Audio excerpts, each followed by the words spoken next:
I'm seeing this toy here. What is this fun toy? Yeah, so this one is a wooden toy. So it can be used as an anal plug. It does have a flared base, or as a G-spot toy.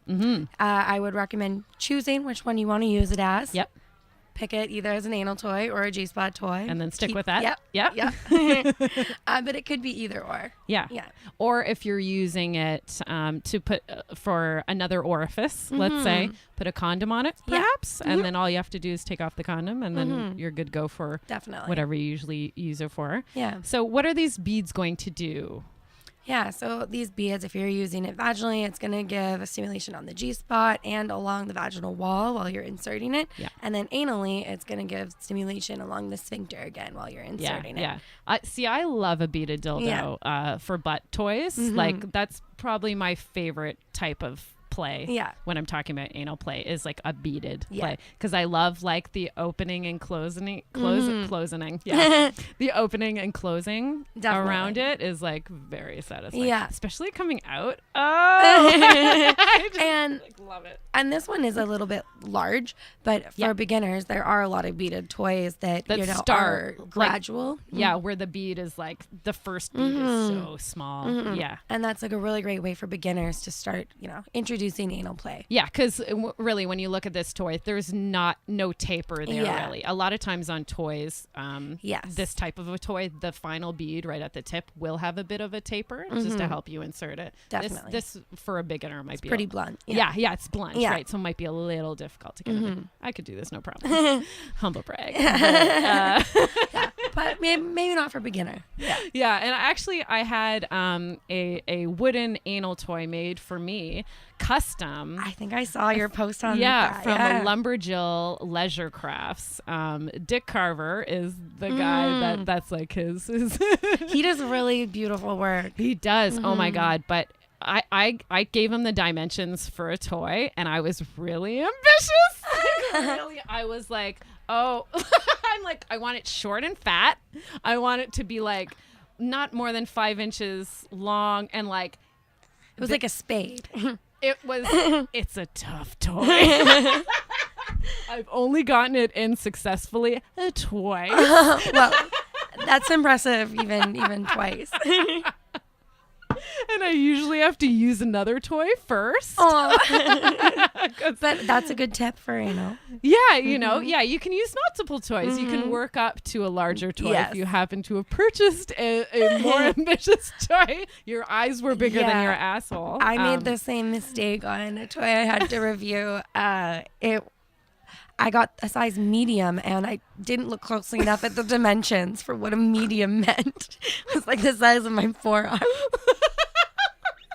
And it's funny, like when I see anal toys like out in stores, I'm always looking at the bigger ones and I'm like, oh, that looks fun. But it's like definitely I like have a weird perception of like how much I can actually fit your in there. eye is like bigger than your butt. For sure that happens with me because I get a lot of big toys and like I probably don't end up using half of them because they're just too big or too ambitious. Another funny thing, a lot of those beaded dildo type toys, like anal bead toys, a lot of them are so long. I know. I don't know why they're so long. I'm not into length. Personally, like 3 beads like this is perfect. For me, some have 6, 7, 8 beads. I agree. And for me, I'm just like, okay, I'm like, I'll do an enema before anal sex. I'm not doing an enema before I masturbate with my anal beads. Like that is just way too long. It's very long. Like I don't see. I guess with a partner you could do that if you really want to like make it a big evening and go douche and then. Yeah. But for me, I'm like, I will never douche before using anal beads by myself. I don't get that one either. And okay, well, while we're at it, what do you think about douching and stuff before? Like, what do you recommend for people doing anal play for the first time, as for like cleaning or prepping or? I think it really depends on the person. Yeah. I don't think douching is necessary, but if it makes a person feel more comfortable, then water only. Don't use any like other scented products or anything like that, and it's not going to do any harm. Yeah, vaginally, don't use any scented weird douchey products either. Yeah. And I feel like for anal stuff, especially if you're only doing very small type of play with like a couple fingers or like a short toy like this. just take a nice shower. And you usually like know your own body too. Like if you're lactose intolerant, maybe don't eat dairy and then try that's totally a thing. Like, not that we're saying you need to starve yourself before having any type of anal play, but it's a consideration what type of food you eat. Just knowing, maybe not, that spicy Indian dish or exactly, totally, and if you're a regular. If you've got a regular cycle, you're exactly as you're saying, your body. So like, plan around it. Exactly. Why not? Plan around it. Okay. I feel like we got through most of it. Yes. Yeah. And we're pretty much at time. We did it. Oh wait, we have one more thing. And I want to say this. Yes, let's talk about this. This is a toy cleaner. This is a toy cleaner. Yes, let's finish on this. Yeah. Great. So it's very important to keep our toys clean. So you can don't use any household products like bleach. I've heard some people using crazy things. You can use alcohol. Or don't use alcohol. Ugh. You can use a very mild alcohol-free soap, or you can buy a toy cleaner. I recommend an alcohol-free one. Mm-hmm. This one from Intimate Earth is really great. It's tea tree oil based. Yeah, and some toy cleaners will be foaming, which some people like because you can actually see the foam covering the toy, so you've covered the entire toy. However, some people don't love that for it to foam, they're adding a chemical to make it foam. Actually, Intimate Earth is the exact same formula. They're foaming and they're spray. You can just interchange them between the bottles. The only difference in the formula, there's no difference in the formula. The only difference is the dispenser. Amazing. Mm-hmm. And always look on the bottle because some are like put on, leave on for 10 seconds, then rinse off. Yeah. Some you can keep on. Yeah. Depending on like what are the ingredients in the toy cleaner, right? So just read the bottle. It never hurts just to give a quick rinse under the water. Yeah. Even like toys like this one that does have a battery, it's still splash proof, so you can just give it a quick rinse under the water. Yeah. You're not going to take it into the bathtub, but you can give it a quick rinse. Yeah, most toys are splash proof at least, so you can at least run it under the water. Exactly. Don't take it in the bath. Yeah, but you can. Yeah. Some of these toys you can take in the bath, though. Yes. And I have. Yes. Kyla from Risque Reviews, thank you so much today. Thank you, time flew by. I know. I feel like we could talk about this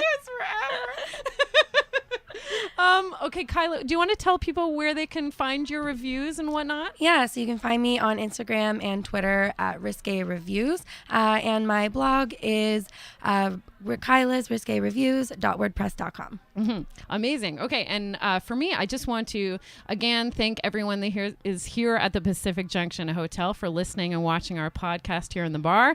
I want to again peep out all the vendors we have tonight. We have Modern Horror, we have Wheel and Breach, we have Unicorn Collaborators, and we have L'Amour Propre. So everybody go over to the booth, talk to these amazing folks. They're so knowledgeable, just like Kyla is, about all their products and more. I wanted to thank the Sonar Network,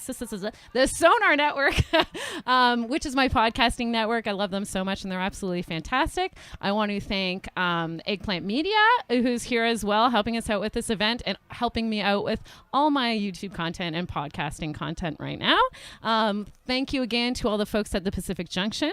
If you want to see Bedpost, the stage show, I do a stage show as well twice a month, and you can find all that information at bedpost.ca, or you can follow me on Instagram at the Bedpost Sex Show or on Facebook at Bedpost Erotica. Or if you want to email me, the bedpostsexshow@gmail.com. And again, I just want to thank you so much. I've had so much fun. Thank you. We've got to have you back for a third time on the podcast. Yes, definitely. Hooray. So thank you everyone for watching and listening. We'll see you next week. Bye.